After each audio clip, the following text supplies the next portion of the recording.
Halo teman-teman, Assalamualaikum warahmatullahi wabarakatuh. Perkenalkan, nama aku Dina Egi Dina. Nah, di sini aku mau menjelaskan tentang 3 materi. Nah, yang pertama, kata baku dan tidak baku, yang kedua morfologi, dan yang ketiga itu semantik. Nah, pasti teman-teman sering dengar kata baku dan tidak baku itu apa? Sebenarnya, apa sih kata baku dan tidak baku? Nah, ayo kita belajar bersama. Nah, kata baku adalah kata penulisan dan pengucapannya sesuai dengan kaidah atau aturan dalam bahasa Indonesia yang berdasarkan dengan Kamus Besar Bahasa Indonesia atau KBBI dan Pedoman Umum Ejaan Bahasa Indonesia atau PUEBI. Nah, ciri-cirinya apa aja sih? Nah, ciri-cirinya yaitu yang pertama, sesuai dengan KBBI dan PUEBI. Yang kedua, tidak dipengaruhi dengan bahasa daerah atau bahasa asing. Nah, yang ketiga yaitu digunakan dalam bahasa formal dan resmi. Nah, misalnya dalam pidato, presentasi, membuat makalah, membuat surat dinas, dan lain-lain. Lalu yang selanjutnya, kata tidak baku, yaitu penulisan atau pengucapannya tidak sesuai dengan kaidah bahasa Indonesia dan menurut KBBI dan PUEBI. Nah, kata ini juga biasanya digunakan dalam percakapan sehari-hari dalam situasi informal. Nah, biasanya kata tidak baku juga biasanya digunakan oleh teman-teman nih ngobrol sama temennya atau sama orang rumah. Nah, itu biasanya menggunakan kata yang tidak baku. Nah, ciri-cirinya apa aja sih? Nah, yang pertama, tidak sesuai dengan KBBI dan PUEBI. Lalu, yang kedua, sering dipakai dalam bahasa lisan yang santai. Lalu, yang ketiga, biasanya dipengaruhi oleh logat, bahasa daerah, atau kebiasaan. Nah, perbedaannya apa aja sih kata baku dan tidak baku? Nah, dalam kaidah bahasa, kata baku tidak biasanya sih. Nah, kata baku sesuai dengan KBBI dan PUEBI. Lalu, kata yang tidak baku yaitu tidak sesuai dengan KBBI dan PUBI. Lalu penggunaannya, kata baku menggunakan di situasi formal atau resmi seperti pidato dan surat. Lalu, di kata yang tidak baku digunakan dalam situasi informal atau sehari-hari. Nah, sumber pengaruhnya di kata baku, sumber pengaruhnya yaitu murni bahasa Indonesia. Lalu kata tidak baku dipengaruhi oleh logat, bahasa daerah, dan lain-lain. Contohnya apa sih? Contohnya seperti penulisan di kata baku. Contohnya apotek. Nah, di kata tidak baku penulisannya apotik. Apotik. Lalu, ada lagi nih, di kata baku ada aktivitas dan izin. Nah, di penulisan di kata tidak baku, pengucapannya sama aktivitas, tetapi penulisannya beda. Kalau di kata baku, ejaannya itu seperti A, K, T, I, F, I, T, A, S. Nah, di kata baku itu menggunakan V. Tetapi di kata yang tidak baku menggunakan F. Ejaannya A, K, T, I, F, I, T, A, S. Nah, lalu yang izin. Ejaannya I, Z, I, N. Nah, di kata baku menggunakan Z, tetapi di kata yang tidak baku menggunakan J. Contohnya I, J, I, N. Nah, seperti itu. Lalu, penting nggak sih menggunakan bahasa yang baku? Tentu penting ya teman-teman, karena bahasa yang baku membantu kita untuk berkomunikasi yang lebih jelas, terlihat profesional, menjaga keseragaman bahasa seperti biarpun kita ini orang Indonesia banyak ya suku-sukunya, tetapi kita menggunakan bahasa yang baku supaya orang-orang itu mengerti apa yang kita ucapkan. Lalu menghormati kaidah bahasa Indonesia. Nah, kesimpulannya yaitu kata baku adalah kata yang sesuai dengan kaidah bahasa Indonesia. Lalu, kata yang tidak baku adalah yang tidak sesuai dengan aturan bahasa dan sering digunakan di dalam percakapan sehari-hari. Nah, yang ketiga, perbedaan utama antara baku dan tidak baku terletak pada penggunaannya, kesesuaian dengan aturan bahasa, serta konteks formal dan informal. Lalu yang ketiga, pentingnya menggunakan kata baku agar komunikasi menjadi lebih jelas, sopan, dan profesional, serta menjaga keseragaman penggunaan bahasa Indonesia yang baik dan benar. Nah, segitu guys materi dari bahasa baku dan tidak baku. Lalu kita lanjut ke materi yang selanjutnya.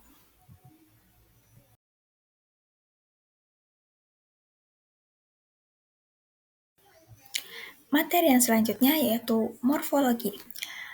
Apa sih morfologi itu? Morfologi adalah cabang ilmu bahasa linguistik yang mempelajari tentang struktur, bentuk, dan pembentukan kata. Nah, dengan kata lain, morfologi itu membahas tentang bagian-bagian kecil dalam penyusunan kata yang disebut morfen. Lalu, cara menggabungkan morfen menjadi kata baru. Yang ketiga, perubahan bentuk kata sesuai fungsi atau makna. Nah, morfen dibagi menjadi dua, yaitu morfen bebas, biasa berdiri sendiri sebagai kata. Contohnya, lari, lalu buku, makan. Nah, itu termasuk ke dalam morfen bebas. Contoh kalimatnya yaitu saya suka buku. Nah, buku di sini berdiri sendiri. Nah, itu berarti termasuk ke dalam morfen bebas ya, teman-teman. Lalu, yang kedua, morfen terikat. Nah, morfen ini harus melekat pada morfen lain. Contohnya, awalan me, akhiran kan, awalan ke, atau akhiran an. Nah, contoh kalimatnya yaitu dia sedang membaca novel. Nah, awalan me dalam kata membaca tidak berdiri sendiri. Itu melekat pada morfen lain. Jadi, itu termasuk kepada morfen terikat. Lalu selanjutnya yaitu jenis-jenis morfologi. Nah, yang pertama yaitu morfologi derivatif atau derivasi. Nah, morfologi ini adalah proses pembentukan kata baru dari kata dasar dengan penambahan afiks atau imbuhan yang bisa mengubah makna dan kelas katanya.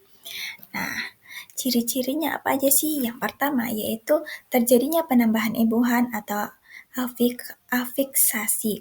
Nah, yang kedua bisa mengubah kelas kata, misalnya dari kata kerja menjadi kata benda.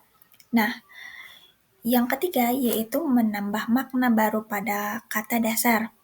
Contohnya, kata baca.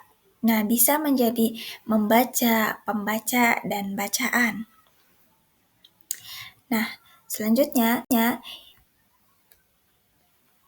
yang kedua adalah morfologi inflektif atau infleksi. Nah, morfologi ini adalah proses perubahan bentuk kata yang tidak mengubah kelas katanya.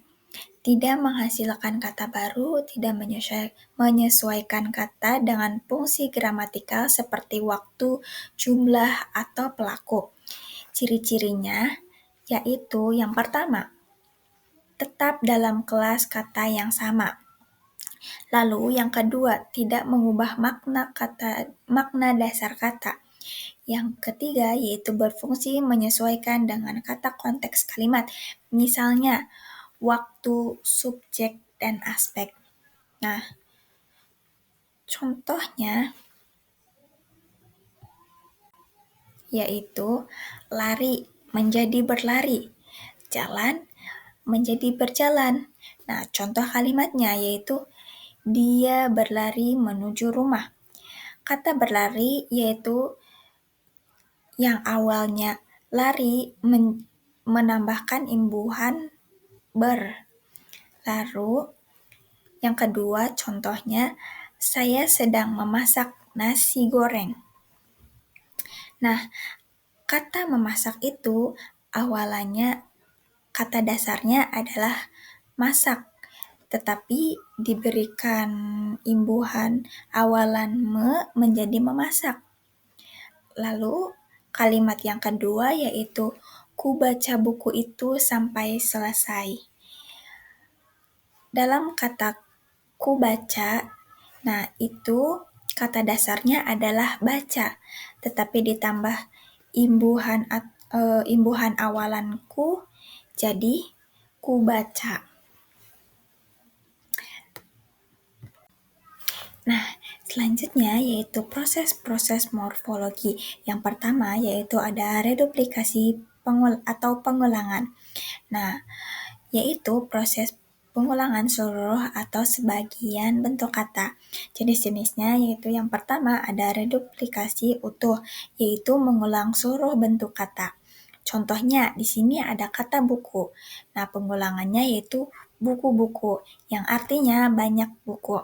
Lalu, yang kedua yaitu reduplikasi sebagian, yaitu mengulang sebagian kata.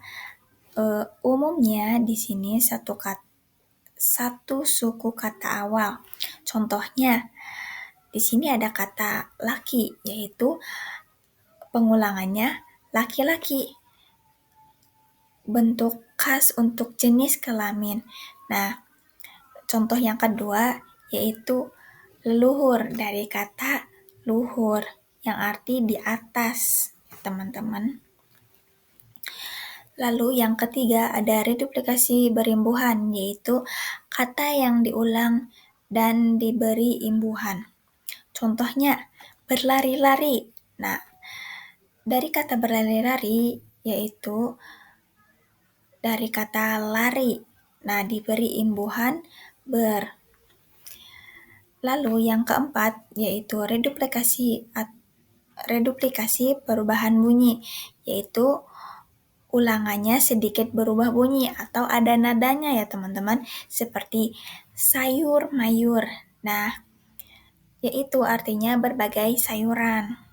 Lalu yang kelima yaitu reduplikasi semu atau terlihat seperti ulang tetapi sebenarnya bukan hasil pengulangan. Contohnya ubur-ubur yang berarti yaitu jenis hewan laut. Di sini ubur-ubur tidak memiliki kata dasar karena itu adalah jenis hewan. Lalu proses yang selanjutnya yang kedua yaitu pemajemukan atau kata majemuk. Nah, yaitu penggabungan dua kata dasar sebagai satu kata kesatuan makna baru. Contohnya rumah ditambah sakit, yaitu rumah sakit, bukan rumah yang sakit ya teman-teman. Lalu kepala ditambah sekolah, yaitu kepala sekolah. Nah, yang ketiga, abresif atau pembendekan kata. Nah, yaitu pembendekan bentuk kata atau frasa. Contohnya, di sini ada kata HP berasal dari kata handphone. Nah, handphone disingkat menjadi HP. Lalu di sini ada hukum dan HAM. Nah, itu pembendekan menjadi kumham. Lalu pemilihan umum, lalu dipendekkan menjadi pemilu atau pemilihan umum. Nah, yang selanjutnya itu nomor 4, yaitu akronim, yaitu gabungan huruf atau suku kata dari beberapa kata. Jadi, kata baru yang bisa dilafalkan seperti kata biasa. Contohnya ada LIPI, yaitu singkatan dari Lembaga Ilmu Pengetahuan Indonesia. Lalu yang kedua ada SIM, yaitu singkatan dari Surat Izin Mengemudi. Nah, yang ketiga ada Posyandu, yaitu Pos Pelayanan Terpadu. Nah, yang nomor 4 ini atau akronim ini hampir sama dengan yang tadi ya teman-teman yang di nomor 3. Tetapi akronim ada perbedaannya, yaitu di sini gabungan di akronim itu gabungan huruf atau suku. Jadi di depannya tuh kayak surat izin mengemudi itu ngambil dari kata awalan dari S surat, I dari izin, lalu M dari mengemudi. Nah, lalu yang nomor 5 yaitu konversi atau kelas kata. Nah, nomor 5 ini itu kata mengalami perubahan kelas tanpa mengubah bentuknya. Contohnya di sini ada kata kerja, di sini kerja sebagai kata kerja. Nah, lalu ditambahkan menjadi kerja tim. Nah, yaitu kata benda. Kerja tim di sini sebagai kata benda, tetapi tidak mengubah bentuknya. Kerja tetap kerja, tetapi ditambahkan tim. Nah, lalu yang kedua ada makan. Nah, di sini makan ada kata kerja, lalu ditambah imbuhan menjadi makan. Gitu teman-teman. Nah, apa aja sih manfaat dari kita mempelajari morfologi ini? Nah, yang pertama yaitu kita dapat memahami struktur kata.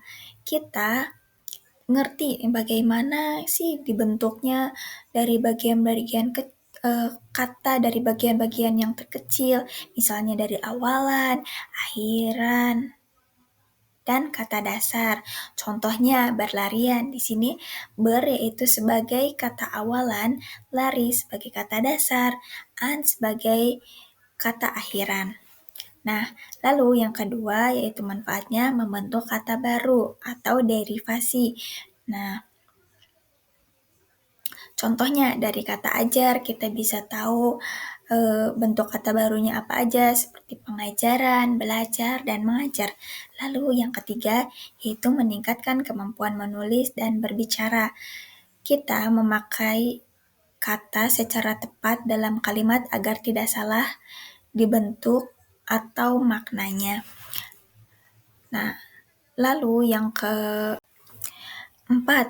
yaitu meningkatkan pemahaman dalam membaca teks. Nah, lalu yang kelima, membantu dalam menerjemahkan dan linguistik, yaitu dalam morfologi penting dalam menerjemahkan karena kita perlu tahu struktur kata dalam bahasa asal dan bahasa target. Lalu yang keenam yaitu mendukung pembelajaran bahasa lokal ataupun asing.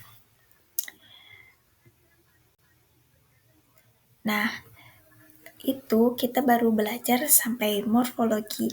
Teman-teman sudah tahu pasti ya morfologi itu apa? Nah, selanjutnya kita akan belajar tentang semantik. Sebenarnya apa itu semantik?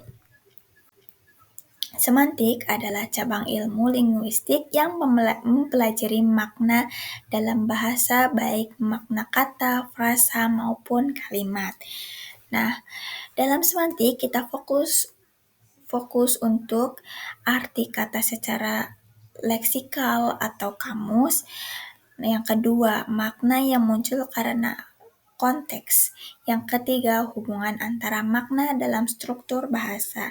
Dengan kata lain, semantik adalah pembelajaran tentang makna.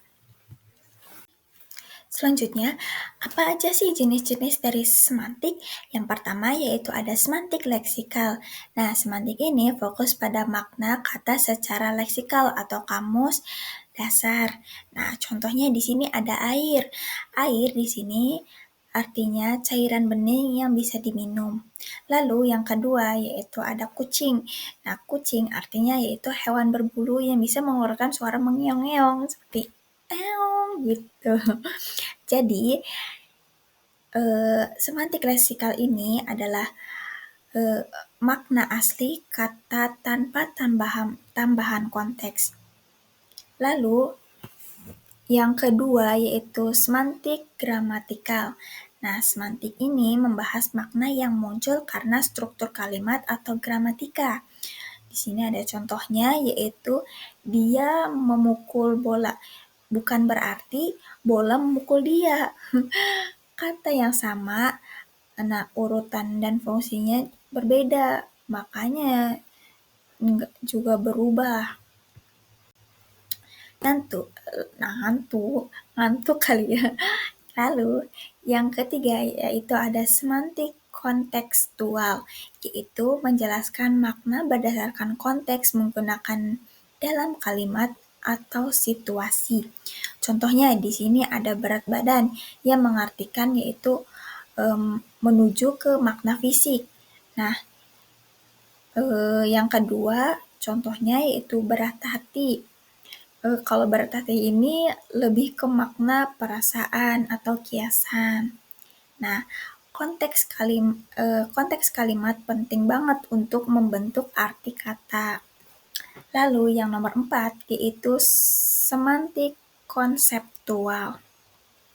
Semantik ini adalah makna dasar atau logis atau umum dari sebuah kata tanpa makna tambahan atau asosiasi. Contohnya di sini ada kata ibu yang berarti perempuan yang melahirkan anak. Lalu rumah yang berartikan tempat tinggal. Nah, jenis yang selanjutnya yaitu ada semantik asosiatif, yaitu makna kata berdasarkan asosiasi atau perasaan pribadi atau sosial. Nah, contohnya di sini ada kata merah yang berarti berani, semangat, atau duka, tergantung budaya atau konteksnya. Lalu, yang kedua contohnya ada kata rumah. Nah, di sini artinya yaitu bisa terasa hangat, nyaman, atau sedih tergantung pengalaman. Lalu yang nomor 6 yaitu semantik behavior. Nah, semantik behavior ini bermakna suatu kata tidak hanya dilihat dari kamus atau konteks, tapi dari bagaimana seseorang merespon kata itu secara nyata dalam kehidupan. Contohnya, misalnya kata api. Secara leksikal benda yang panas dan menyala. Tapi dalam semantik behavior, kalau seorang mendengar kata api, dia mungkin akan menjadi takut, menjauh, atau berhati-hati ya teman-teman.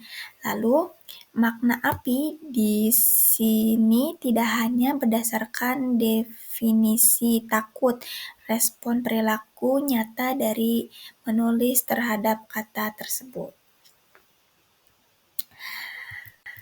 Lalu hubungan antara makna. Nah, yang pertama di sini hubungannya yaitu bersama dengan sinonim, kata-kata yang memiliki makna mirip atau hampir sama.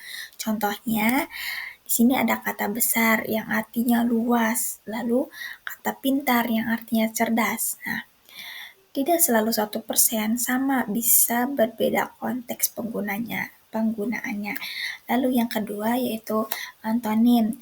Antonim yaitu kata yang memiliki makna berlawanan. Contohnya tinggi, berlawanan dari rendah. Lalu kata cepat, berlawanan dengan kata lambat. Nah, antonim terdiri dari antonim biner, yaitu mutlak, hanya ada dua pilihan, yaitu hidup. Contohnya ada hidup berlawanan dengan mati. Lalu antonim gradasi atau tingkatan. Contohnya di sini ada panas berlawanan dengan hangat, berlawanan dengan dingin.